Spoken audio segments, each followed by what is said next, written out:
محمد عاشق قادری گیس والے، بلال اتاری و اہل خانہ کی جانب سے محمد اسماعیل ارائیں مرحوم، محمد شاہد ارائیں مرحوم کے ایصال ثواب کے لیے جامعہ غوثیہ مسجد پریٹ آباد میں محفل نعت زیر نگرانی حاجی محمد عابد قادری کا انعقاد کیا گیا۔ محفل میں دعوت اسلامی کے مبلغ محمد راشد اتاری المدنی نے خصوصی خطاب کیا، جبکہ مفتی محمد عمر خلجی نے بطور مہمان خاص شرکت کی، جبکہ شہر کے معروف ثنا خواہان نے حضور اکرم صلی اللہ علیہ وآلہ وسلم کے دربار میں گلہائے عقیدت کے پھول نچھاور کیے۔ منتظمین کی جانب سے محمد عمر خلجی کو پھولوں کے ہار، اجرک اور مٹھائی کا تحفہ پیش کیا گیا، جبکہ دیگر مہمانان کو اجرک اور قرآن پاک کے تحفے دیے گئے۔ محفل میں علماء کرام سمیت عاشقان رسول کی بڑی تعداد نے شرکت کی۔ آخر میں لنگر کا بھی اہتمام کیا گیا۔ الحمدللہ حیدرآباد کی غوثیہ مسجد کے خطیب و امام مفتی اہل سنت مفتی عمر خلجی قادری دامت برکاتہم العالیہ نے جو قرآن مجید فرقان حمید کے ترجمے کے حوالے سے، تفسیر کے حوالے سے ایک عظیم کام کیا، اعلیٰ حضرت امام اہل سنت کے ترجمہ کنز الایمان کو سندھی زبان میں ٹرانسلیٹ کیا، اور اسی طرح مفسر شہیر حکیم الامت مفتی احمد یار خان نعیمی رحمۃ اللہ تعالی علیہ کی تفسیر نور العرفان کو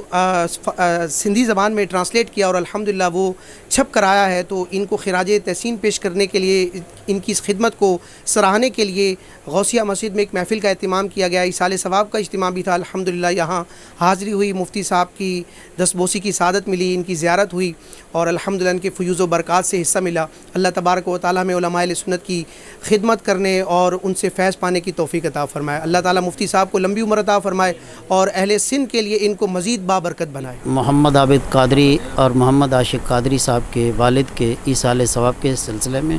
منعقد ہوئی تھی، اور جس میں حضرت مولانا محمد راشد مدنی صاحب نے اپنا ایمانی نورانی بیان فرمایا، اور الحمدللہ جو کچھ محافل کا معاملات ہوتے ہیں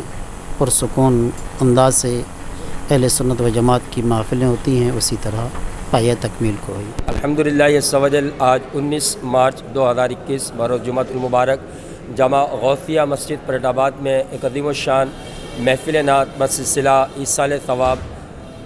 مرحوم محمد اسماعیل ارائیں صاحب اور ان کے شہزادے ان کے بیٹے محمد شاہد مرحوم کی ایصال ثواب کے لیے منعقد کی گئی بڑی عظیم الشان محفل نعت کا انعقاد ہوا، جس میں کراچی سے مدنی چینل کے مبلغ دعوت اسلامی حضرت علامہ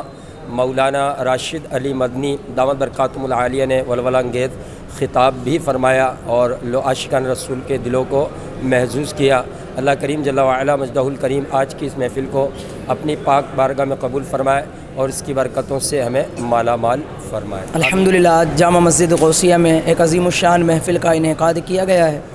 اور یہ ہمارے خطیب و امام غوثیہ مسجد حضرت علامہ مولانا مفتی محمد عمر خلجی صاحب کے اعزازی میں ایک پروگرام منعقد کیا گیا کہ آپ نے قرآن مجید برہان رشید کا ترجمہ جو کنز الایمان کا اعلیٰ حضرت امام اہل سنت فاضل بریلوی نے کیا تھا اردو میں، اور تفسیر حضرت حکیم الامت مفتی احمد یار خان نعیمی رحمۃ اللہ تعالی علیہ نے کی، ان کا سندھی میں ترجمہ کیا ہے اور سندھی میں ہی تفسیر کی ہے۔ تو اللہ تبارک و تعالیٰ مفتی صاحب کو درجات بلند عطا فرمائے، آپ کو لمبی عمر عطا فرمائے۔ ہم سب کو چاہیے کہ میں حیدرآباد نیوز سے یہ پیغام حیدرآباد کے واسیوں کو دینا چاہتا ہوں کہ تمام حیدرآباد کے رہنے والے علماء اور علم کا ادب کریں، علم دین خود بھی حاصل کریں اور دیگر لوگوں کو بھی علم دین حاصل کرنے کے لیے دعوت دیتے رہیں۔ انشاءاللہ اس سے ہماری دنیا اور آخرت دونوں بہتر ہوگی۔ آمین بجاہ نبی الامین۔ اج جو پروگرام تمام بہترین، اساں کے تمام ڈاڈی خوشی تھی جو اساں جی سندھ دھرتی تے ہمیشہ کھاں علماء کرام تمام وڈو کم کیو ہے۔ انہن عالمن میں علامہ عبدالواحد جن کے نعمان ثانی